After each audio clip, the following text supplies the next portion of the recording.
Yes, nk'uko musanzwe mubizi ni MD Dieudonné.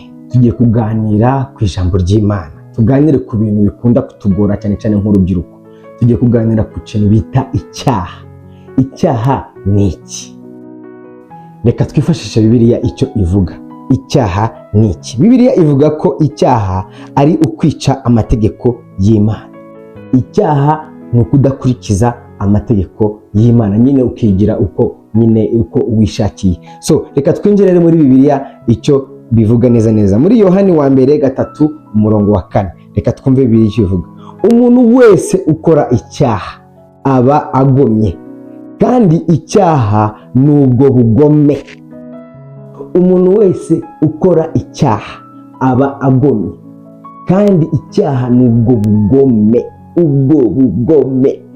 Ubwo bugome apana bwa bugome dusaga tuzi, ni ukugoma nyine, ukigira ikigando, ukigira umuntu utashaka gukurikiza amategeko y'Imana. So urubyiruko, reka tureke icyaha kuko Imana ntabwo igikunda. Murakoze.